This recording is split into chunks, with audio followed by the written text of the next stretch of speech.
breakup to makeup, that's all they do. First you love me, then you hate me. Shit, they all some damn fools. Let's talk about it. And I'm like, come on through, Cookie. I want to pull my soapbox. That's basically it. Let's talk about drag and all its forms.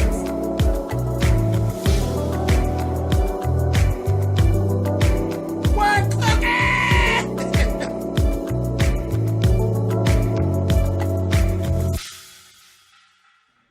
Hey guys, thanks so much for clicking on the video. This is my review for season 2, episode 11 of Real Housewives of Potomac. And like I said, they're all damn fools, and all it is a whole bunch of falling out and falling in. So let's start with Charisse and Karen. These two old biddies, they are on that yacht. They're going to the yacht. Charisse has actually laid it out really good. Everything looks real nice. There's some island boys there. Nice looking boys and things for them to play with and all of that. So, you know, we're looking for Robin, girl. Okay, here you go, honey. Here's a smorgasbord. What are you going to do? But the two of them, neither one was ready to really make up with the other. They ended up having this real stuffy, boring argument. It made no sense. None. Oh, I threw a fabulous event yesterday. You just doing okay today? Out of whose eyes? Karen's delusional too. She's a little delusional. And the way they started going back and forth. And the shit was nasty. It was nasty on both parts. But the one thing you could tell that Charisse really wanted to cuss Karen the fuck out. And I think she kind of held back because of the fact that they're in Bermuda and there are guests there that don't really know them like that. And she just wasn't willing to embarrass herself. If they had been, I think, at like one of them little house parties in a different setting, it'd have just been a girl, she'd have cussed Karen the fuck out. You know, because she told her, she said, girl, this yacht is more than your net worth.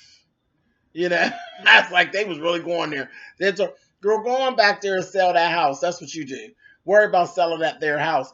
And I've noticed whenever Karen's situation with her house comes up, did you notice the smug look on Charisse's face in every scene? Like, at any time the house is mentioned, there's something going on with that house and some money. There's something going on. But the one thing that Charisse didn't get her on, but she could, the wind was blowing. I said, girl, what's going on with that weave, honey? Because her weave was blowing back, baby, and it was attached right. It looked like it was attached right here with chewing gum. Somebody just took a bunch of gum, honey, chewed it up and stuck it up underneath there and gave her, yeah, bitch. And, honey, that wind got the blow and that shit blew back, honey. She was as bald as my ass right here, honey, with hair stuck right there giving the king an icon, honey. I said, that's a damn mess. Edges. What edges? I was like, all right, whatever. So, at some point, they had, you know, this thing going on, and Charisse actually ended up telling the girls that her house was not worth as much as she's trying to lead you all to believe that it's worth. She bought the house in foreclosure and tried to fix it up. So the house is not worth, you know, she'll tell you what the house's book worth was, but that ain't what she paid for it. She caught it because some motherfucker was losing it. So don't be fooled. So I said, oh, so now that all makes sense. That makes sense. And then you see she didn't do very many upgrades on the house. So no, it's, you know, you're sitting around glorifying your existence on these old numbers that are on the book, but when somebody did a walkthrough, that's probably why the bitch, remember she didn't want no walkthrough and all of that? Girl, sit down, Karen. Sit your ass down. Get some more Big Red and chew it and get that wig tighter. Anyway, moving on. So, after all of that, after the yacht thing, then they basically were, because most of the trip they hung out in Charisse's room, which was the best room, because Charisse's place was fabulous. You know, she had 2 floors, and most of the time they were hanging over there. So you had all the girls over Charisse's, and just Monique went to the room with Karen. And she's listening to Karen fussing, and she was really over it. And she was talking like, we were friends at one point, because Monique's like, y'all are friends. Like, y'all need to figure it out, squash it, just like you did with me and Giselle, and just make it work. You know what I mean? And she lent an ear to Karen, but I know she was like, damn, I really would like to go over where everybody else is. They were eating and having a good old time in a kiki. Child, you better than me, Monique. I would have been over with old witchy poo, honey. I sure wouldn't have been. But she basically, Karen was like, she was just over it. She's over it. She's over the friendship and all that. And what I'm seeing, it just seemed to me like Karen was in a position where there's something going on financially, and the person that knows the details is Charisse. And I think she's one of those people, she's just like ready to write her off and not be around. And I'm like, that doesn't make sense. I mean, you've fallen on hard, if you've fallen on hard times, child, you ain't got to write everybody off. It just is what it is. It's going to show up anyway. So don't worry about it. Fuck it. Shit. Move on. But, whatever. We keep these facades for other people. I don't have it to do. Anyway, moving forward. Yeah, mess. It was like a little pajama party that was actually ended up going on the next day. They had this little pajama party over at Charisse's place, and everybody came. But before that happened, Karen came in, talked to Charisse. They actually squashed the beef and, moved on. So by the time it was time that evening for the pajama party was actually fun. It was blissful, and it was actually entertaining to watch. You know what I mean? Because this show this season, I don't know. I ain't so in love with Potomac, but it's cool. But they really had a good time, and they were fun. There was no drama. I mean, there was no drama. They were rapping and eating and laughing and just really having a good time, and everybody shined through as fun. So that was nice to watch, because you don't see that very much, especially on here. When they get back to the States, Ashley sits down with Michael and the staff of the restaurant, and it was kind of funny because she did say, she had missed Michael, and she was ready to fix her marriage and get things back on task with her marriage. She ain't ready to give up her marriage about no fucking restaurant and that bullshit. So it was good that she got into that type of a headspace, because he basically fired her when she got home. I was like, nice way of saying your ass is fired, honey. Fired. F-I-R-E-D, bitch. She come back there. He told her, we changed some things around. He didn't go into any details, but we know Michael changed everything back to the way it was. All that old Australian shit. All that kangaroo and emu and doo-doo and all that shit. He done put all that shit back in place. Booted her ass out. Hired a manager. Okay? And that's what the meeting was about, because we didn't get to go to the meeting, but we know what the meeting was about. Ashley, bitch, you're fired. Get on home. And, and they were both, they both nasty. So he's looking at her, telling her, like, don't you like this desk? That pussy on this desk, honey. They were right back there. He should have been fired her. So they'll be fine. I don't think they're going to have no kids, though. And they don't need none, as far as I'm concerned. Leave it alone. Anyway, moving on. Next thing that we had was the unveiling of the champagne room over at Charisse's house. Now, we're going to hold off on that for just 1 second. Let's flip back, because before that, we actually saw Robin go to the therapist, and the therapist told her, it is what it is. You didn't do what it is. You didn't go on no date. You need to just be honest with yourself, girl. You wasted this motherfucking money coming in here with me. You're not going to aggravate me, bitch. And Robin basically told her, well, I figured out that I want one. She said, did you tell him? No. Well, go on home and tell him, bitch, and then call me, honey, when you get done. I was like, and I'm paraphrasing. She said it in a very nice way, but that's the fuck she meant.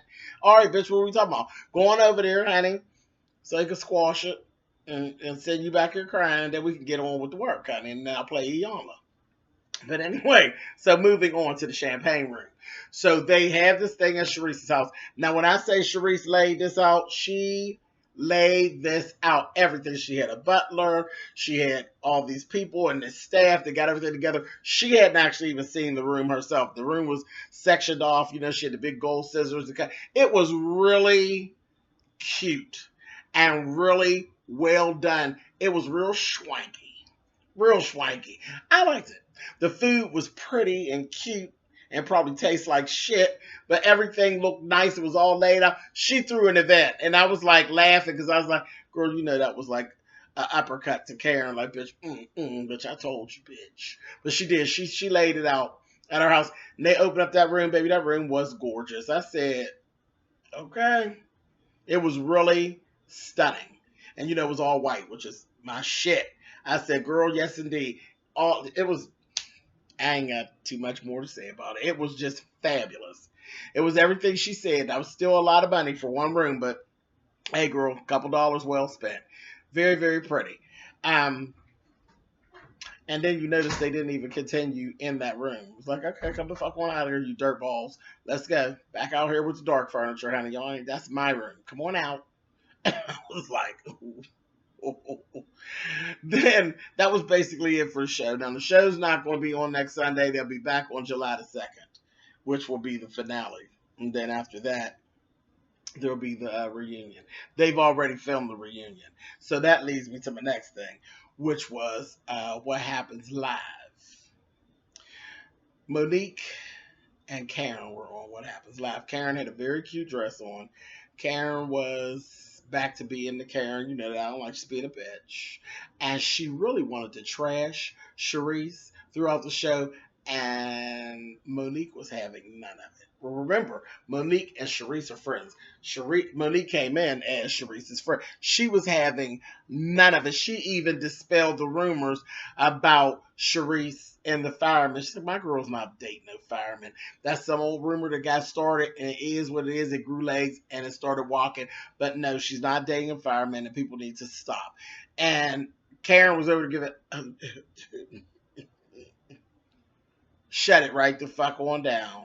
And she said, well, that's the one thing I love about Monique. She's always very loyal. Yeah, bitch, you wanted to trash her on here, and it wasn't going down. It wasn't going to happen. Charisse did text in, though, and that messy ass Andy Reddish said, Charisse texted Karen what Karen should worry about her own boyfriend and not whether or not I have one. I said, oh, bitch.